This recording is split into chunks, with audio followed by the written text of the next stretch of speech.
Jimmy Kimmel last night, but I mean, he didn't look the same last night to me. You know, I only really watch Jimmy Kimmel like when it's the NBA playoffs. You know, I'm not really a Jimmy Kimmel watching kind of guy, mainly because when Jimmy Kimmel come on, that's almost my bedtime. You know, as an old man, you know, I got to go to sleep early. And plus, all the things that I do during the day, like my schedule is full, as you can see. And so I really don't have time to watch Jimmy Kimmel that late. You know, but I do check it out sometime. And mostly what I check out is the beginning part. And then when the guests come on, I turn it. You know, Jimmy Kimmel, you know, can be kind of funny to me at times. Can be kind of funny, but I really don't check him out that much. But I know when I think Donald Trump is really coming at him like that, I don't think that that's cool. Because, you know, Jimmy Kimmel been doing what he do for a very, very long time. I think that he should be able to do his thing without nobody threaten him or nothing like that. And I think he did a good job last night to let it be known he gonna keep on doing what he do. He don't care what nobody say.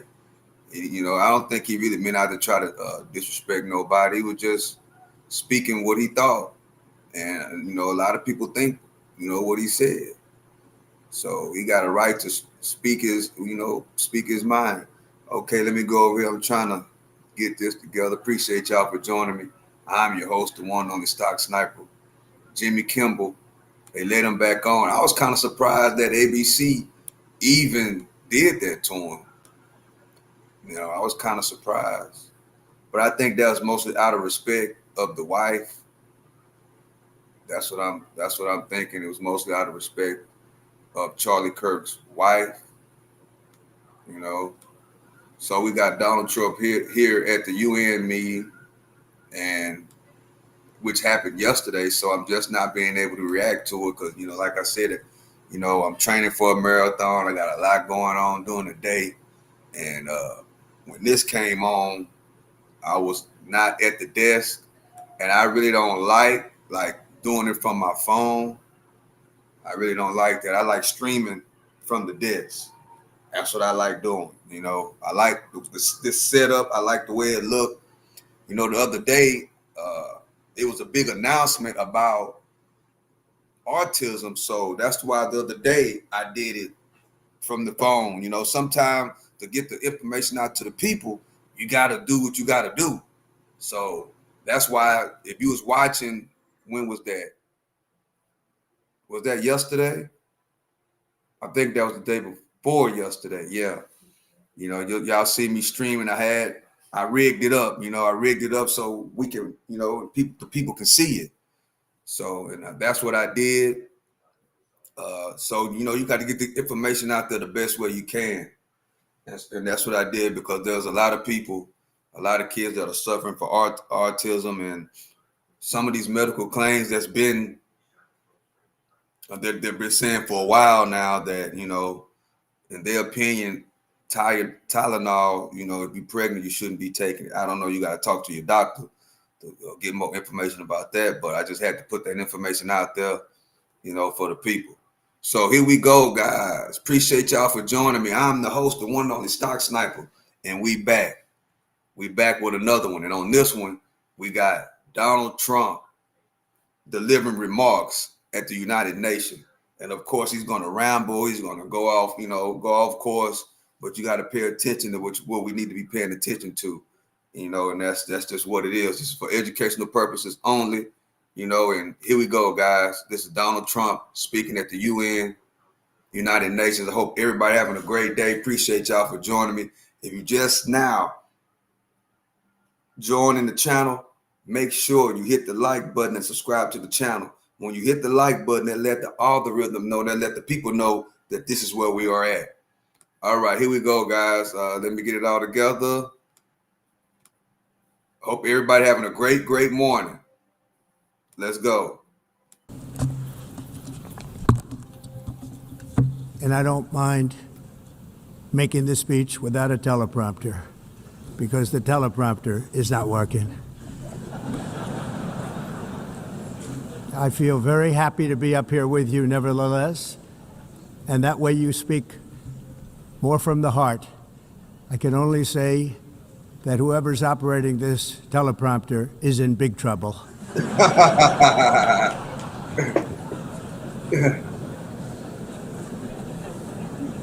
And guys, we know Donald Trump don't need a teleprompter. Y'all, we all know he can go off the fly. So we ain't worried about the teleprompter not being there. We worried about what he gonna say. We already know he's gonna go off the fly. Let's go.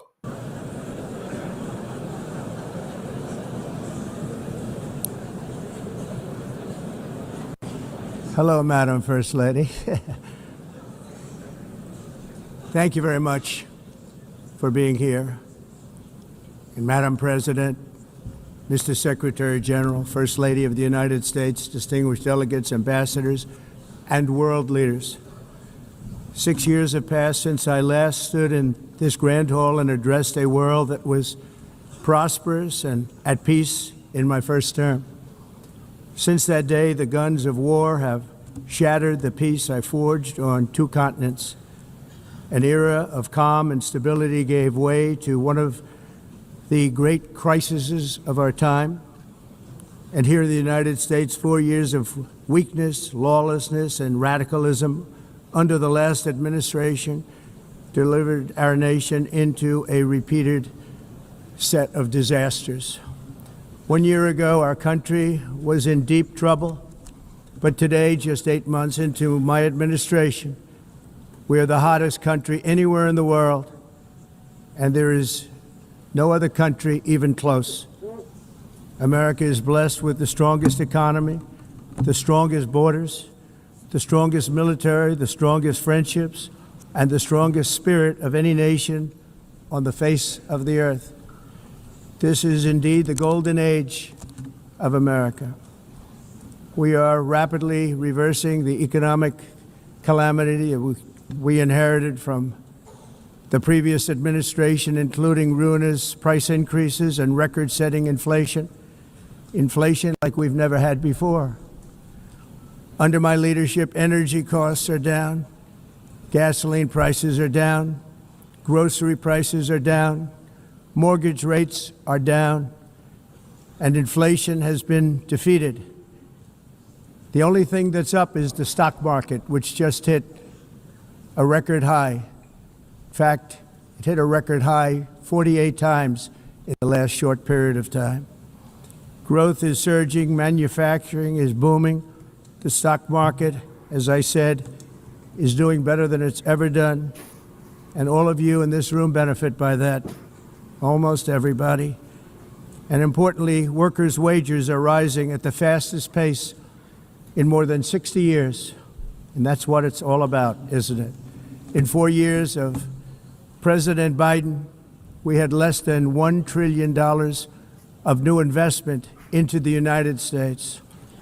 In just 8 months since I took office, we have secured commitments and money already paid for $17 trillion. Think of it, 4 years, less than $1 trillion, 8 months, much more than $17 trillion is being invested in the United States, and it's now pouring in from all parts of the world. We've implemented the largest tax cuts in American history and the largest regulation cuts in American history, making this once and again the best country on earth to do business. And many of the people in this room are investing in America, and it's turned out to be an awfully good investment during this 8-month period. In my first term, I built the greatest economy in the history of the world. We had the best economy ever, history of the world. And I'm doing the same thing again, but this time it's actually much bigger and even better. The numbers far surpass my record-setting first term. On our southern border, we have successfully repelled a colossal invasion. And for the last 4 months, and that's 4 months in a row, the number of illegal aliens admitted and entering our country has been zero. Hard to believe, because if you look back just a year ago, it was millions and millions of people pouring in from all over the world, from prisons, from mental institutions, drug dealers. All over the world they came. They just poured into our country with the ridiculous open border policy of the Biden administration. Our message is very simple. If you come illegally into the United States, you're going to jail, or you're going back to where you came from, or perhaps even further than that. You know what that means. I want to thank the country of El Salvador for the successful and professional job they've done in receiving and jailing so many criminals that entered our country. And it was under the previous administration that the number became record-setting, and they're all being taken out. We have no choice. And other countries have no choice, because other countries are in the exact same situation with immigration. It's destroying your country, and you have to do something about it. On the world stage, America is respected again like it has never been respected before. You think about 2 years ago, 3 years ago, 4 years ago, or 1 year ago, we were a laughingstock all over the world. At the NATO summit in June, virtually all NATO members formally committed to increase defense spending, at my request, from 2% to 5% of GDP, making our alliance far stronger and more powerful than it was ever before. In May, I traveled to the Middle East to visit my friends and rebuild our partnerships in the Gulf and those valued relationships with Saudi Arabia, Qatar, and the UAE, and other countries are now, I believe, closer than ever before. My administration has negotiated one historic trade deal after another, including with the United Kingdom, the European Union, Japan, South Korea, Vietnam, Indonesia, the Philippines, Malaysia, and many, many others. Likewise, in a period of just 7 months, I have ended 7 unendable wars. They said they were unendable. You're never going to get them solved. Some were going for 31 years, 2 of them, 31, think of it, 31 years. One was 36 years. One was 28 years. I ended 7 wars. And in all cases, they were raging with countless thousands of people being killed. This includes Cambodia and Thailand, Kosovo and Serbia, the Congo and Rwanda, a vicious, violent war that was, Pakistan and India, Israel and Iran, Egypt and Ethiopia, and Armenia and Azerbaijan. It included all of them. No president or prime minister, and for that matter, no other country has ever done anything close to that. And I did it in just 7 months. It's never happened before. There's never been anything like that. I'm very honored to have done it. It's too bad that I had to do these things instead of the United Nations doing them. And sadly, in all cases, the United Nations did not even try to help in any of them. I ended 7 wars, dealt with the leaders of each and every one of these countries, and never even received a phone call from the United Nations offering to help in finalizing the deal. All I got from the United Nations was an escalator that on the way up stopped right in the middle. If the First Lady wasn't in great shape, she would have fallen, but she's in great shape. We're both in good shape. We both stood. And then a teleprompter that didn't work. These are the 2 things I got from the United Nations, a bad escalator and a bad teleprompter.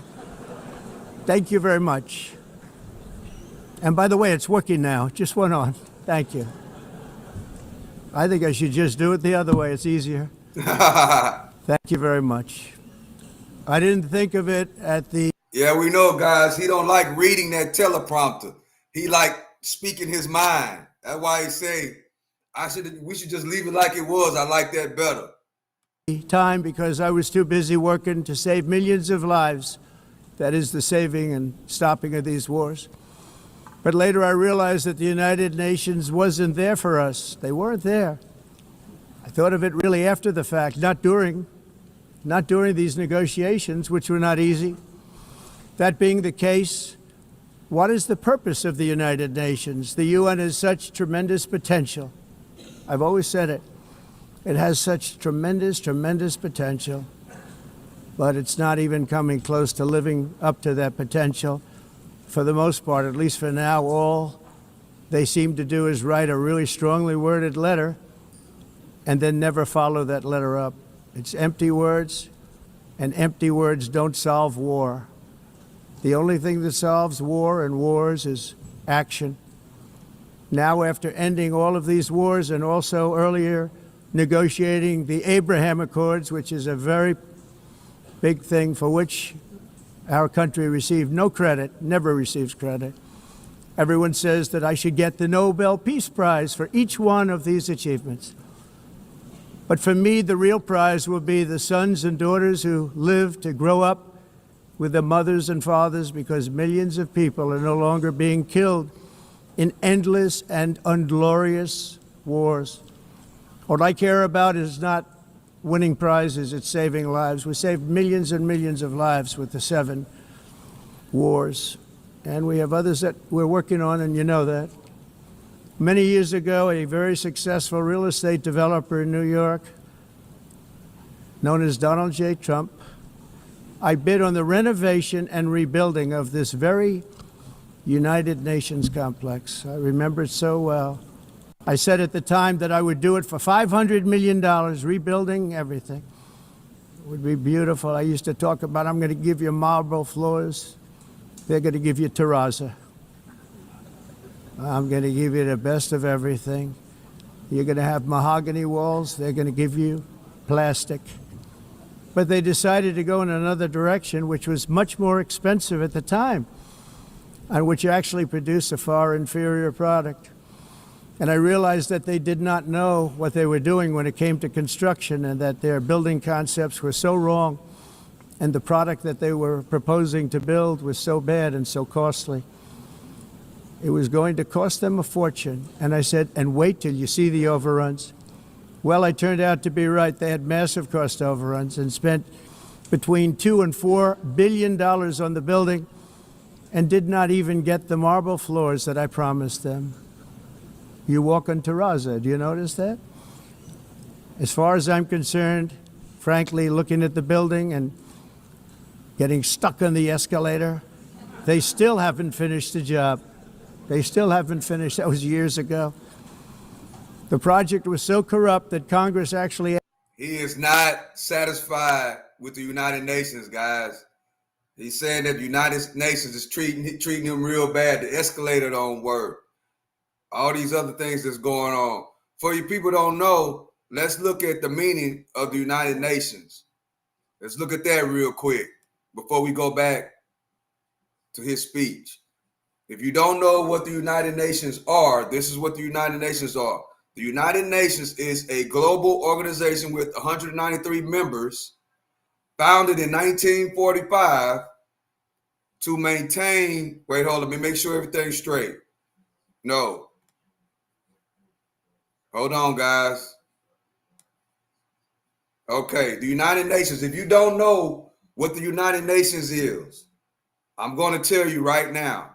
It's a global organization with 193 members, founded in 1945. Okay, founded in 1945 to maintain international peace and security, protecting human rights, promote suitable development, and uphold international laws. That's what the United Nations is, guys, for those who don't know. And he is not happy with the United Nations at this point. He's not happy with them. He asked me to testify. And he's kind of starting to question what is the meaning of, that the United Nations are not doing their job. Before them on the tremendous waste of money, because it turned out that they had no idea what it was, but they knew it was anywhere between $2 and $4 billion as opposed to $500 million with a guarantee. But they had no idea, and I said it cost much more than $5 billion. Unfortunately, many things in the United Nations are happening just like that, but on an even much bigger scale, much, much bigger. Very sad to see. Whether the UN can manage to play a productive role, I've come here today to offer the hand of American leadership and friendship to any nation in this assembly that is willing to join us in forging a safer, more prosperous world. And it's a world that we'll be much happier with. A dramatically better future is within our reach. But to get there, we must reject the failed approaches of the past and work together to confront some of the greatest threats in history. There is no more serious danger to our planet today than the most powerful and destructive weapons ever devised by man, of which the United States, as you know, has many. Just as I did in my first term, I've made containing these threats a top priority, starting with the nation of Iran. My position is very simple. The world's #1 sponsor of terror can never be allowed to possess the most dangerous weapon. That's why shortly after taking office, I sent the so-called Supreme Leader a letter making a generous offer. I extended a pledge of full cooperation in exchange for a suspension of Iran's nuclear program. The regime's answer was to continue their constant threats to their neighbors and U.S. interests throughout the region and some great countries that are right nearby. Today, many of Iran's former military commanders, in fact, I can say almost all of them, are no longer with us. They're dead. And 3 months ago, in Operation Midnight Hammer, 7 American B-2 bombers dropped the 14 30,000-pound each bombs on Iran's key nuclear facilities, totally obliterating everything. No other country on earth could have done what we did. No other country has the equipment to do what we did. We have the greatest weapons on earth. We hate to use them. But we did something that for 22 years people wanted to do. With Iran's nuclear enrichment capacity demolished, I immediately brokered an end to the 12-day war, as it's called, between Israel and Iran, with both sides agreeing to fight. Hey, what's up, PNG? Fight no longer. Hi from As PNG. everyone knows, I have also been deeply engaged in seeking a ceasefire in Gaza. Have to get that done. Well, I don't have know to what get all it those done. things are. Unfortunately, Hamas has repeatedly Jared. rejected reasonable Appreciate offers you to for make joining peace. We can't forget October 7th, can we? Now, as if to encourage continued conflict, some of this body is seeking to unilaterally recognize a Palestinian state. The rewards would be too great for Hamas terrorists for their atrocities. This would be a reward for these horrible atrocities, including October 7th, even while they refuse to release the hostages or accept a ceasefire. Instead of giving to Hamas and giving so much, because they've taken so much, they have taken so much. This could have been solved so long ago. But instead of giving in to Hamas, Winter, I was just thinking the same thing. He keeps bragging about the military and how great our military is, and we're the greatest military in the world. He says that all the time. I was just thinking about that. Winter, bragging. his ransom demands, those who want peace should be united with one message: release the hostages now. Just release the hostages now. Thank you.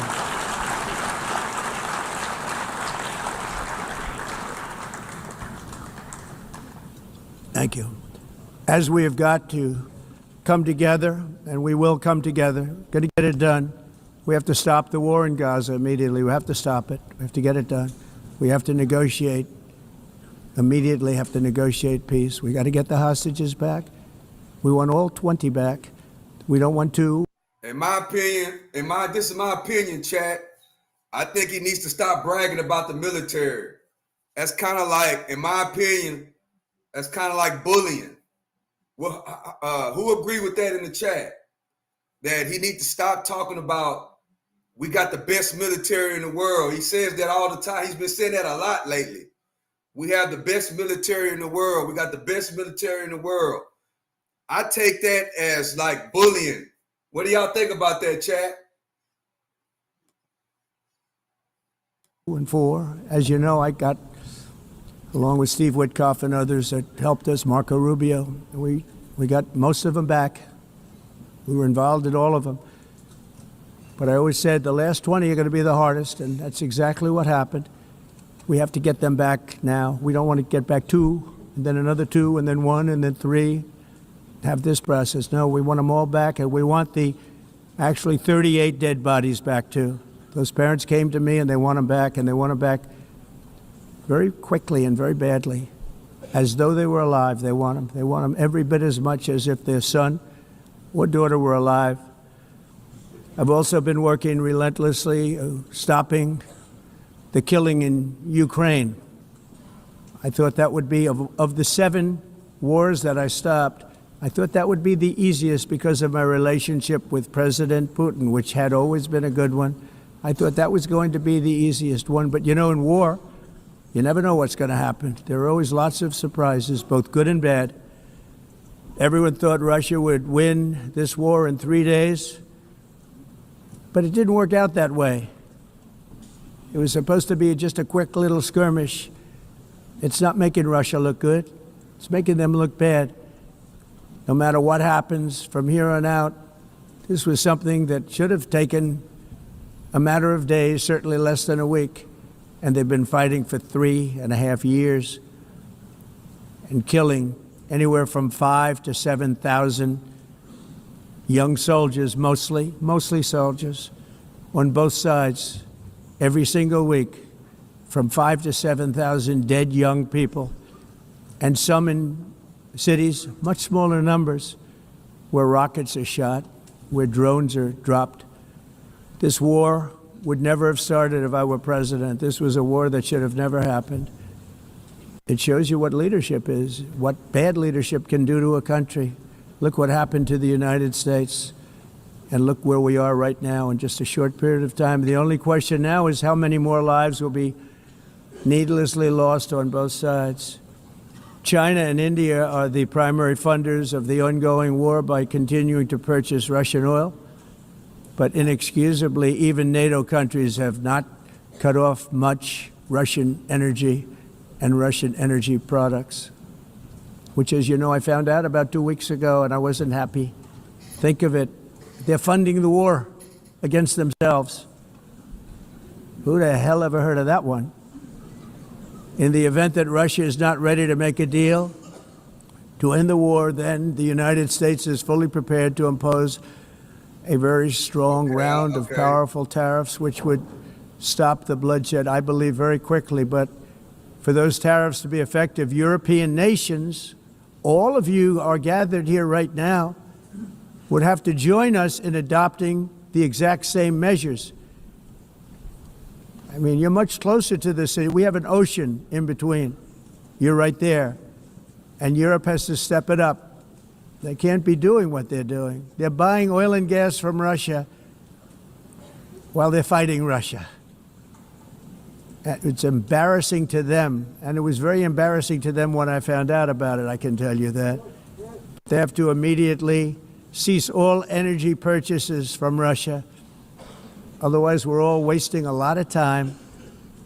So I'm ready to discuss this. We're going to discuss it today with the European nations, all gathered here. I'm sure they're thrilled to hear me speak about it, but that's the way it is. I like to speak my mind and speak the truth. As we seek to reduce the threat of dangerous weapons today, I'm also calling on every nation to join us in ending the development of biological weapons once and for all. And biological is terrible, and nuclear is even beyond, and we include nuclear in that. We want to have a cessation of the development of nuclear weapons. We know, and I get to view it all the time. Sir, would you like to see? And I look at weapons that are so powerful that we just can't ever use them. If we ever use them, the world literally might come to an end. There would be no United Nations to be talking about. There would be no nothing. Just a few years ago, reckless experiments overseas gave us a devastating global pandemic. Yet despite that worldwide catastrophe, many countries are continuing extremely risky research into bioweapons and man-made pathogens. This is unbelievably dangerous. To prevent potential disasters, I'm announcing today that my administration will lead an international effort to enforce biological weapons convention, which is going to be meeting with the top leaders of the world by pioneering an AI verification system that everyone can trust. Hopefully the UN can play a constructive role, and it will also be one of the early projects under AI. Let's see how good it is, because a lot of people are saying it could be one of the great things ever, but it also can be dangerous, but it could be put to tremendous use and tremendous good, and this would be an example of that. Not only is the UN not solving the problems it should, too often, it's actually creating new problems for us to solve. The best example is the #1 political issue of our time, the crisis of uncontrolled migration. It's uncontrolled. Your countries are being ruined. The United Nations is funding an assault on Western countries and their borders. In 2024, the UN budgeted $372 million in cash assistance to support an estimated 624,000 migrants journeying into the United States. Think of that. The UN is supporting people that are illegally coming into the United States, and then we have to get them out. The UN also provided food, shelter, transportation, and debit cards to illegal aliens. Can you believe that? On the way to infiltrate our southern border. Millions of people came through that southern border. Just a year ago, millions and millions of people were pouring in, 25 million altogether over the 4 years of the incompetent Biden administration. And now we have it stopped, totally stopped. In fact, they're not even coming anymore because they know they can't get through. But what took place is totally unacceptable. The UN is supposed to stop invasions, not create them and not finance them. In the United States, we reject the idea that mass numbers of people from foreign lands can be permitted to travel halfway around the world, trample our borders, violate our sovereignty, cause unmitigated crime, and deplete our social safety net. We have reasserted that America belongs to the American people, and I encourage all countries to take their own stand in defense of their citizens as well. You have to do that because I see it. I'm not mentioning names. I see it, and I can call every single one of them out. You're destroying your countries. They're being destroyed. Europe is in serious trouble.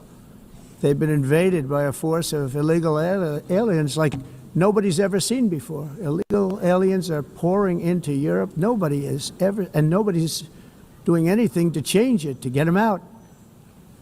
It's not sustainable. And because they choose to be politically correct, they're doing just absolutely nothing about it. And I have to say, I look at London, where you have a terrible mayor, terrible, terrible mayor. And it's been so changed, so changed. Now they want to go to Sharia law. But you're in a different country. You can't do that. Both the immigration and their suicidal energy ideas will be the death of Western Europe if something is not done immediately. This cannot be sustained. What makes the world so beautiful is that each country is unique.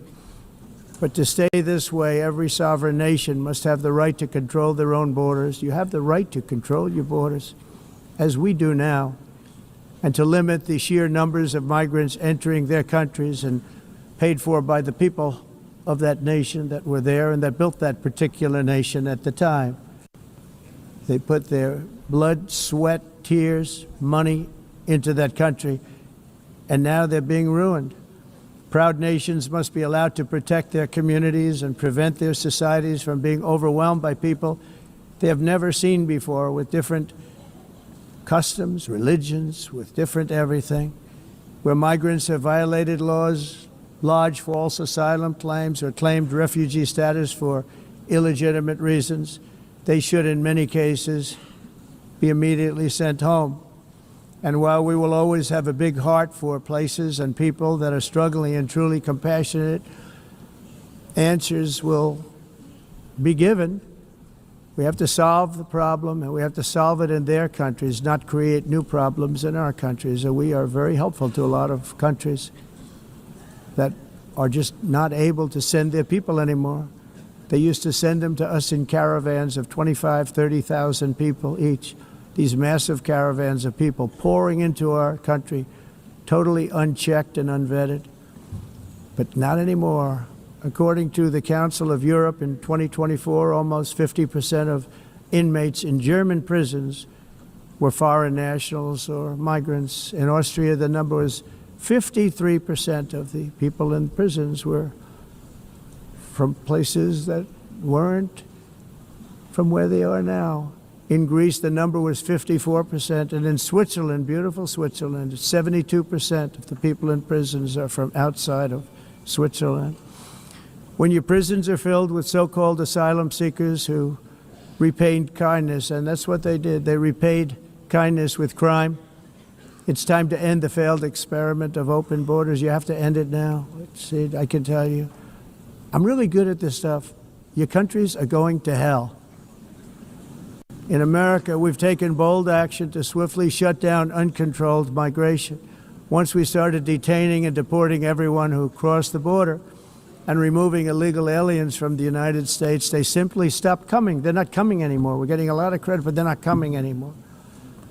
This was a humanitarian act for all involved, because on the trips up, thousands of people a week were dying. Women were being raped.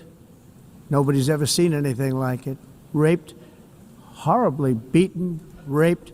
On the trip up, the journey up, it was a long walk. It was a long, arduous journey, indeed. And it was also a historic victory against human trafficking throughout the region. What we did was a victory, and we saved so many lives of people that wouldn't make the journey. That journey was loaded up with death. Loaded up with death. Dead bodies all along the roads of jungles. To get up, they go through jungles, they go through areas so hot you couldn't breathe. They were dying of suffocation, areas so hot that you couldn't breathe. Dead bodies all over. By them not coming, we're saving tremendous numbers of lives. My people have done a fantastic job in doing what they did, and the American public agrees with it. I mean, I was very proud to see this morning I have the highest poll numbers I've ever had. Part of it is because of what we've done on the border. I guess the other part is what we've done on the economy. Joe Biden's policies empowered murderous gangs, human smugglers, child traffickers, drug cartels, and prisoners from all over the world.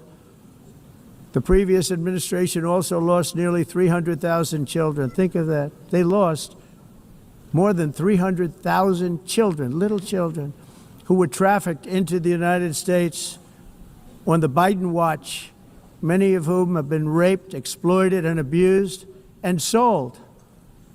Sold. Nobody talks about that. The fake news doesn't write about it. With many others, young children who are missing or dead. And we found a lot of these children, and we're sending them back, and we've been sending them back to their parents. They said, nobody knows who they are. They said, where do you come from? And they'll give us a country, and we'll find out, and we'll figure it out, and we'll bring them back to their homes. And the mother and father rush to the door, and their tears in their eyes. They can't believe that they're seeing their son or daughter, their little son or daughter again. We've done almost 30,000 of them so far. Any system that results in the mass trafficking of children is inherently evil. Yet that is exactly what the globalist migration agenda has done, and it's what it's all about. In America, those days, as you know, are over. The Trump administration is working, and we are continuing to work to track down the villains that are causing this problem, and also, as I said, to get back the 30,000 we've already returned. Now I think we're going to have another. We're going to find a lot. You're not going to find all of them. 300, more than 300,000. They're lost or they're dead. They're lost or they're dead because of the animals that did this. To protect our citizens, I've also designated multiple savage drug cartels as far as and you see this, and you see it happening right before your eyes. Let's put it this way, people don't like taking big loads of drugs in boats anymore. There aren't too many boats that are traveling on the seas by Venezuela. They tend not to want to travel very quickly anymore. And we've virtually stopped drugs coming into our country by sea. We call them the water drugs. They kill hundreds of thousands of people.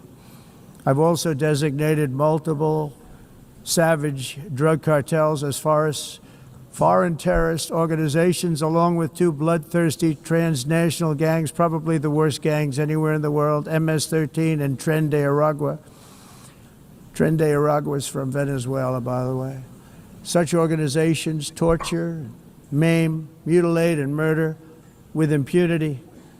They're the enemies of all humanity. And for this reason, we've recently begun using the supreme power of the United States military to destroy Venezuelan terrorists and trafficking networks led by Nicolas Maduro. To every terrorist thug smuggling poisonous drugs into the United States of America, please be warned that we will blow you out of existence. That's what we're doing. We have no choice. Can't let it happen. They're destroying. I believe we lost 300,000 people last year to drugs, 300,000. Fentanyl and other drugs. Each boat that we sink carries drugs that would kill more than 25,000 Americans. We will not let that happen. Energy is another area where the United States is now thriving like never before. We're getting rid of the falsely named renewables. By the way, they're a joke. They don't work. They're too expensive. They're not strong enough to fire up the plants that you need to make your country great.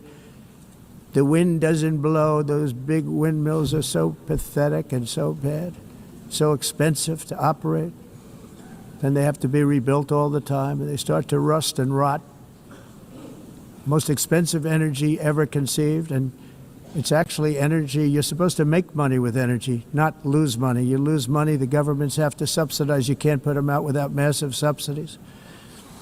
And most of them are built in China, and I give China a lot of credit. They build them, but they very few wind farms. So why is it that they build them and they send them all over the world, but they barely use them? You know what they use? Coal. They use gas. They use almost anything, but they don't like wind. But they sure as hell like selling the windmills. Europe, on the other hand, has a long way to go, with many countries being on the brink of destruction because of the green energy agenda. And I give a lot of credit to Germany. Germany was being led down a very sick path, both on immigration, by the way, and on energy. They were going green, and they were going bankrupt. And the new leadership came in, and they went back to where they were, with fossil fuel and with nuclear, which is good. It's now safe, and you can do it properly. But they went back to where they were, and they opened up a lot of different plants, energy-producing plants, and they're doing well. I give Germany a lot of credit for that. They've said this is a disaster, what's happening. They were going all green. All green is all bankrupt. That's what it represents. And it's not politically correct. I'll be very badly criticized for saying it, but I'm here to tell the truth. I don't care. It doesn't matter to me. I'm in New York City. I'm feeling a lot safer. Crime, we're getting crime down. And by the way, speaking of crime, Washington, D.C. Washington, D.C. was the crime capital of America. Now it's after 12 days, it's a totally safe city. Everyone's going out to dinner. They're going out to restaurants. Your wife can walk down the middle of the street With or without you, nothing's going to happen. My people have done a fantastic job. And yes, I called in the National Guard, and the National Guard took care of business, and they weren't politically correct, but they took care of business. We got 1,700 career criminals out, brought them back to where they came from, the countries where they came from, or put them in jails. Washington, D.C. is now a totally safe city again, and I welcome you to come. In fact, we'll have dinner together at a local restaurant, and we'll be able to walk. We don't have to go by an armor-plated vehicle. We'll walk right over there from the White House. They've given up their powerful edge, a lot of the countries that we're talking about, in oil and gas, such as essentially closing the great North Sea oil. Oh, the North Sea, I know it so well. Aberdeen was the oil capital of Europe, and there's tremendous oil that hasn't been found in the North Sea. Tremendous oil. And I was with the Prime Minister I respect and like a lot, and I said, you're sitting with the greatest asset. They essentially closed it by making it so highly taxed that no developer, no oil company can go there. They have tremendous oil left, and more importantly, they have tremendous oil that hasn't even been found yet. And what a tremendous asset for the United Kingdom. And I hope the Prime Minister is listening, because I told it to him 3 days in a row. That's all he heard. North Sea oil, North Sea, because I want to see them do well. I want to stop seeing them ruining that beautiful Scottish and English countryside with windmills and massive solar panels that go 7 miles by 7 miles, taking away farmland. But we're not letting this happen in America. In 1982, the executive director of the United Nations Environmental Program predicted that by the year 2000, climate change would cause a global catastrophe. He said that it will be irreversible, as any nuclear holocaust would be. This is what they said at the United Nations. What happened? Here we are. Another UN official stated in 1989 that within a decade, entire nations could be wiped off the map by global warming. Not happening. You know, it used to be global cooling. If you look back years ago in the 1920s and the 1930s, they said, global cooling will kill the world. We have to do something. Then they said global warming will kill the world. But then it started getting cooler. So now they could just call it climate change, because that way they can't miss. It's climate change. Because if it goes higher or lower, whatever the hell happens, there's climate change. It's the greatest con job ever perpetrated on the world, in my opinion. Climate change, no matter what happens, you're involved in that.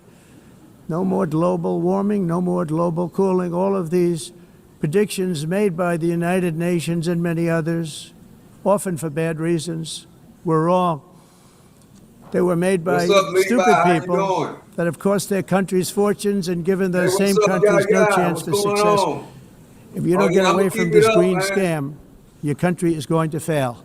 And I'm really good at predicting things, you know. They actually said during the campaign they had a hat, the best-selling hat. Trump was right about everything. And I don't say that in a braggadocious way, but it's true. I've been right about everything. And I'm telling you that if you don't get away from the green energy scam, your country is going to fail. And if you don't stop people that you've never seen before, that you have nothing in common with, your country is going to fail. I'm the President of the United States, but I worry about Europe. I love Europe. I love the people of Europe. And I hate to see it being devastated by energy and immigration. This double-tailed monster destroys everything in its wake, and they cannot let that happen any longer. You're doing it because you want to be nice. You want to be politically correct, and you're destroying your heritage. They must take control. Hey, what's up, chat? I appreciate y'all for joining me, chat. I got a poll up. Do you think Trump is doing a good job? About 10 minutes ago, Trump said that his poll numbers are up. So I'm gonna do a little fact checking right now. This is about Forbes.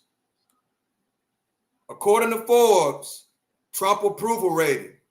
Trump claims it's never been better.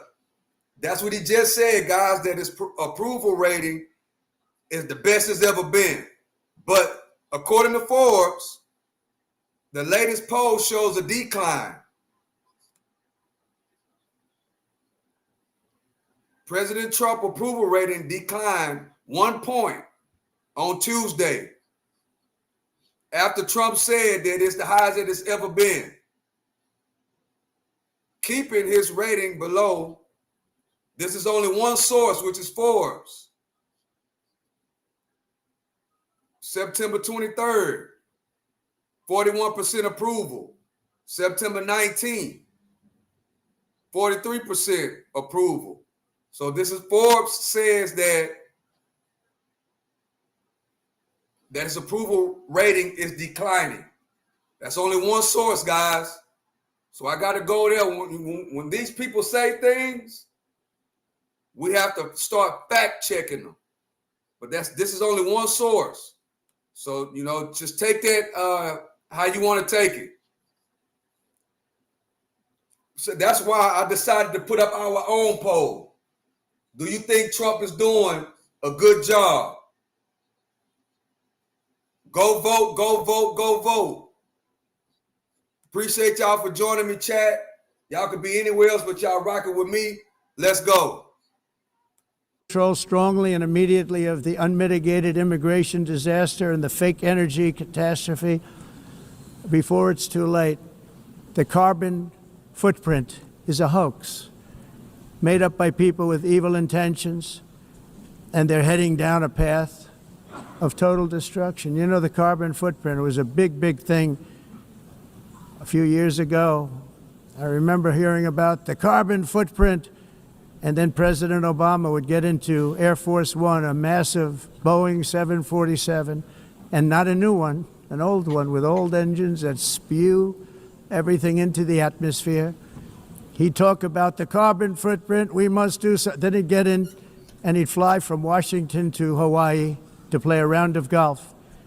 And then he'd get back onto that big, beautiful plane and he'd fly back and he'd talk about, again, global warming and the carbon footprint. It's a con job. At extreme cost and expense, Europe reduced its own carbon footprint by 37%. Think of that. Congratulations, Europe. Great job. You cost yourself a lot of jobs, a lot of factories closed, but you reduced the carbon footprint by 37%. However, for all of that sacrifice and much more, it's been totally wiped out and then some by a global increase of 54%. Much of it coming from China and other countries that are thriving around China, which now produces more CO2 than all the other developed nations in the world. So all of these countries are working so hard on the carbon footprint, which is nonsense, by the way. It's nonsense. You know, it's interesting. In the United States, we have still radicalized environmentalists, and they want the factories to stop. Everything should stop. No more cows. We don't want cows anymore. I guess they want to kill all the cows. They want to do things that are just unbelievable, and you have it too. But you know, we have a border, strong, and we have a shape, and that shape doesn't just go straight up. That shape is amorphous when it comes to the atmosphere. And if we had the most clean air, and I think we do, we have very clean air. We have the cleanest air we've had in many, many years.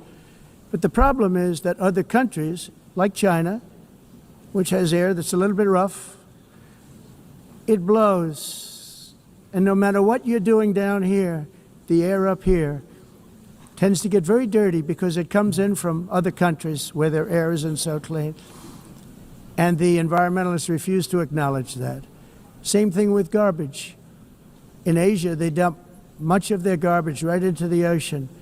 And over about a 1 week and 2 week journey, it flows right past Los Angeles. You've seen it. Massive amounts of garbage, almost too much to do anything about, flowing past Los Angeles, past San Francisco. And then somebody will get in trouble because he dropped a cigarette on the beach. The whole thing is crazy. The primary effect of these brutal green energy policies has not been to help the environment, but to redistribute manufacturing and industrial activity from developed countries that follow the insane rules that are put down to polluting countries that break the rules and are making a fortune. They're making a fortune. European electricity bills are now 4 to 5 times more expensive than those in China, and 2 to 3 times higher than the United States. And our bills are coming way down. You probably see that our gasoline prices are way down. You know, we have an expression, drill, baby, drill, and that's what we're doing. We're going to be much lower in a year from now. But they've come way down over the last year. As a result, every air conditioner is like very uncommon to see one in some of these countries because the electric costs are so high. So while the U.S. has approximately 1,300 heat-related deaths annually, that's a lot, Europe loses more than 175,000 people to heat deaths each year because the costs are so expensive you can't turn on an air conditioner. What is that all about? That's not Europe. That's not the Europe that I love and know. All in the name of pretending to stop the global warming hoax.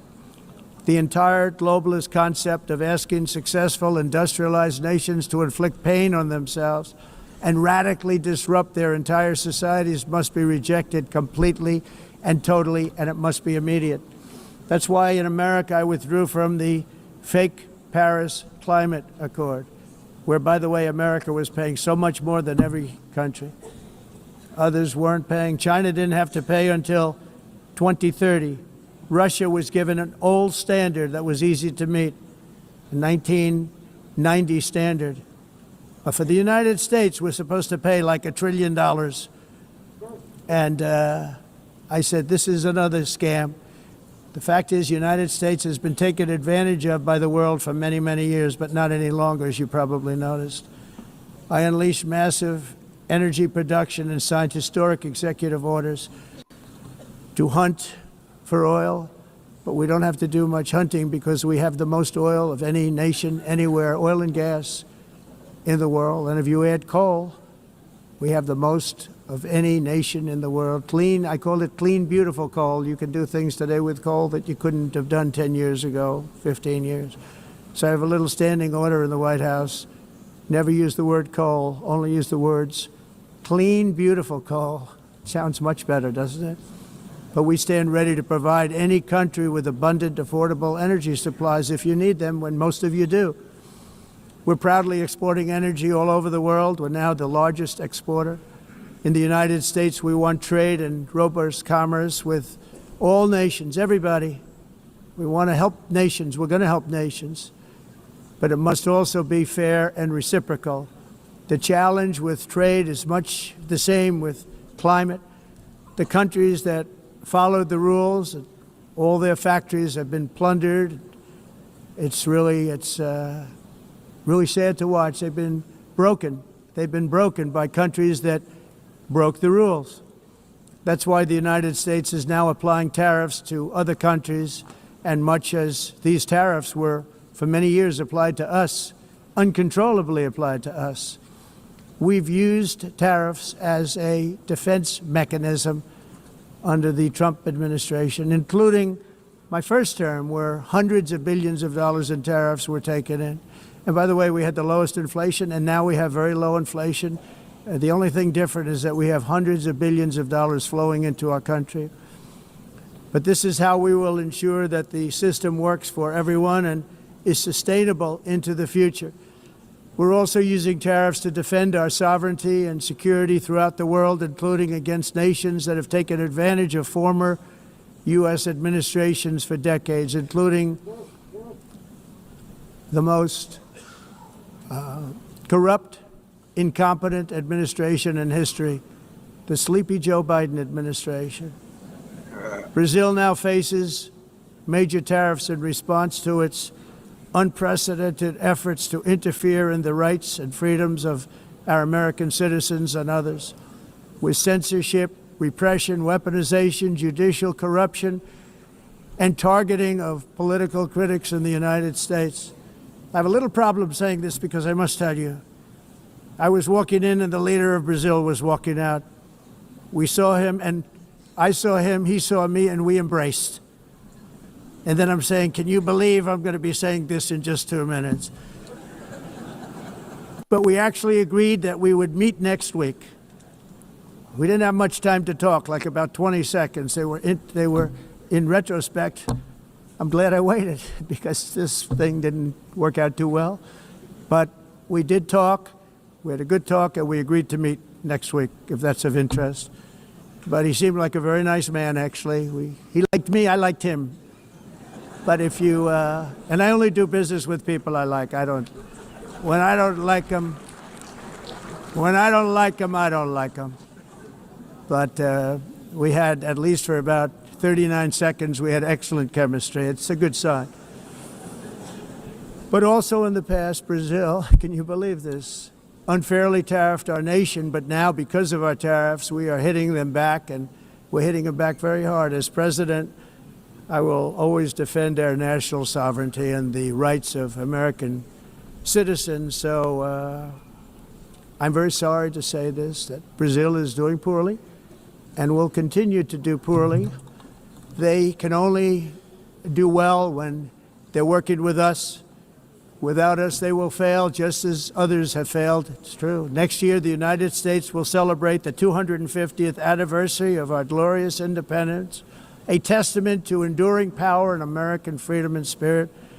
We will also be proudly hosting the 2026 FIFA World Cup, and shortly thereafter, the 2028 Olympics, which is going to be very exciting. I hope you all come. I hope that countless people from all over the globe will take part of these will be great celebrations of liberty and human achievement, and that together we all can rejoice in the miracles of history that began in July 4th, 1776, when we founded the light to all nations. And it's something really that an amazing thing came out of that date. It's called the United States of America. In honor of this momentous anniversary, I hope that all countries who find inspiration in our example will join us in renewing our commitment, values, and those values really that we hold so dear. Together, let us defend free speech and free expression. Let us protect religious liberty, including for the most persecuted religion on the planet today. It's called Christianity. And let us safeguard our sovereignty and cherish qualities that have made each of our nations so special, incredible, and extraordinary. In closing, I just want to repeat that immigration and the high cost of so-called green renewable energy is destroying a large part of the free world and a large part of our planet. Countries that cherish freedom are fading fast because of their policies on these two subjects. You need strong borders and traditional energy sources if you are going to be great again. Whether you have come from north or south, east or west, near or far, every leader in this beautiful hall today represents a rich culture, a noble history, and a proud heritage that makes each nation majestic and unique, unlike anything else in human history or any other place on the face of the earth. From London to Lima, from Rome to Athens, from Paris to Seoul, from Cairo to Tokyo and Amsterdam to right here in New York City, we stand on the shoulders of the leaders and legends, generals and giants, heroes and titans who won and built our beloved nations, all of our nations, with their own courage, strength, spirit, and skill. Our ancestors climbed mountains, conquered oceans, crossed deserts, and trekked over wide open plains. They charged into thunderous battles, plunged into grave dangers, and they were soldiers and farmers and workers and warriors and explorers and patriots. They built towns into cities, tribes into kingdoms, ideas into industries, and small islands into mighty empires. You're a part of all of that. They were champions for their people who never gave up and who never, ever gave in. Their values defined our national identities.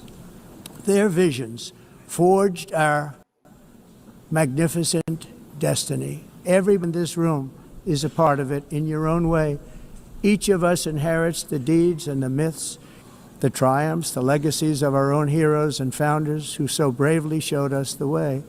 Our ancestors gave everything for homelands that they defended with pride, with sweat, with blood, with life, and with death. Now the righteous task of protecting the nations that they built belongs to each and every one of us.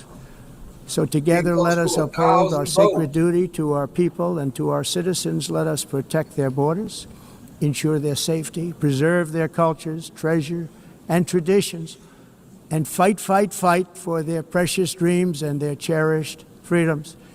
And in friendship and really a beautiful vision, let us all work together to build a bright, beautiful planet, a planet that we all share, a planet of peace and a world that is richer, better, and more beautiful than ever before. That can happen. It will happen. It will happen, and I hope it can happen and start right now, right at this moment.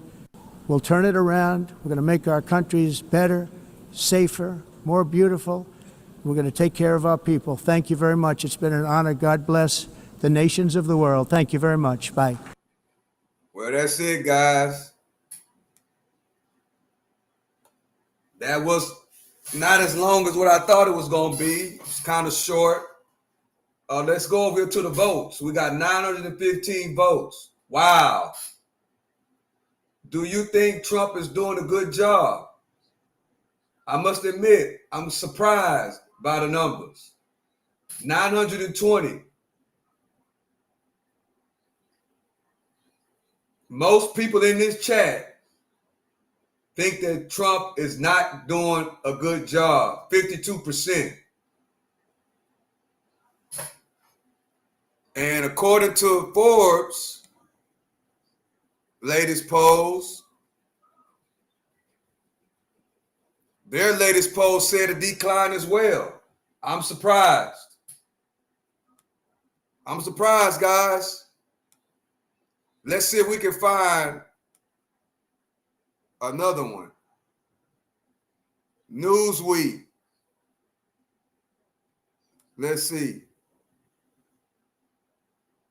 Approval rating suddenly shifts.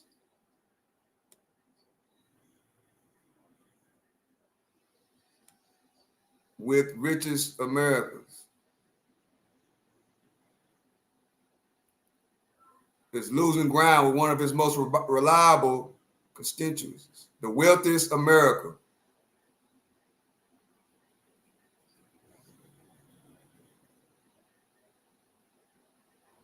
Dang. I'm gonna hold it up. I'm gonna leave the poll up till we get to an even thousand, guys. Till we get to an even thousand. What's up, chat? How y'all doing out there? Y'all having a great day? Y'all having a good morning so far? Appreciate y'all for joining. We got 500 people in the building. We need 40 more votes. We need 40 more people.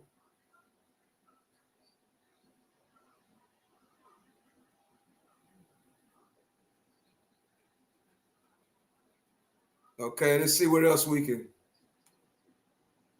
see what else I can pull up.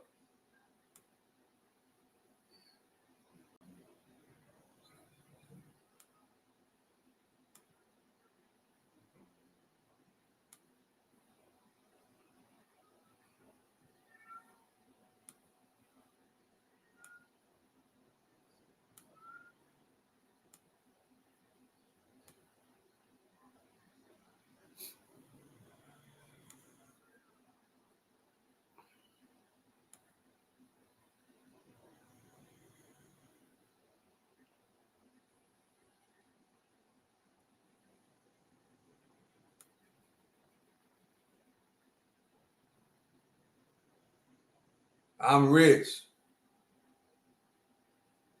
You're not the sniper from the. I'm the stock sniper. That's who I am. I don't know about that crazy no. I don't know nothing about that.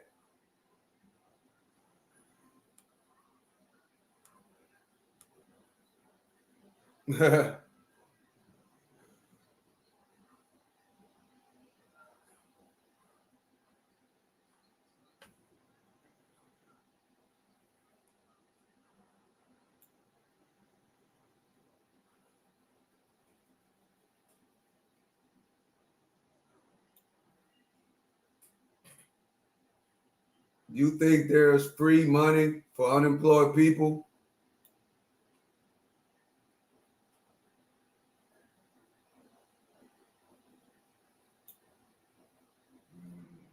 I am employed and I hate Trump.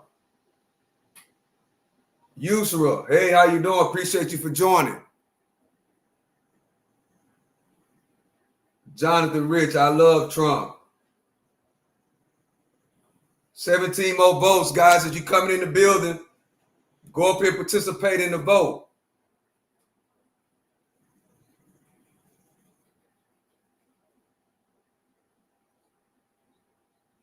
Jobs are not hiring.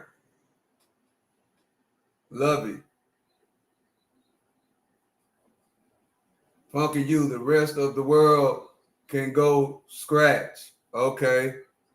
Brian, job numbers are in the toilet. The crazy no refers to the JFK assassination. Yes, unemployment insurance we pay into. He can do it. I love Trump. He's not orange anymore.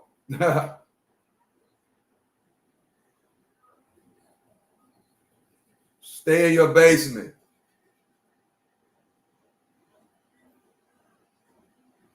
They're hiring plenty, just not us.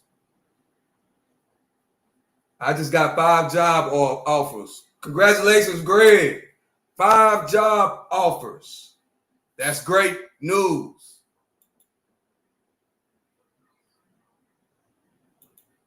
Five job offers. Congratulations.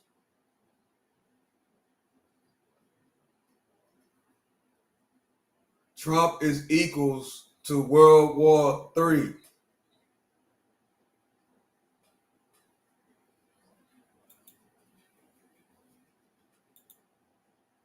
All right, we got 1,000 votes. Congratulations, chat. Congratulations. We met our goal of 1,000 votes. Woo! Thank you, chat. I rock with y'all. And guess what? I can't believe the numbers on the poll. Do you think Trump is doing a good job? 48% says yes. 52% says no. So 1,000 people in the chat agree with Forbes. All right, we're going to end the poll right here, guys. Or should I leave it up a couple of more minutes? Nah, I'm going to end it. It's already in.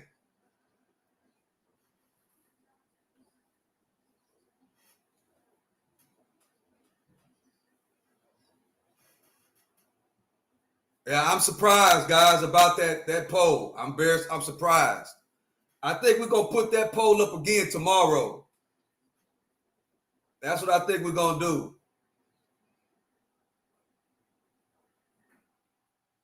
All right. Well, chat, I think that's it for this stream.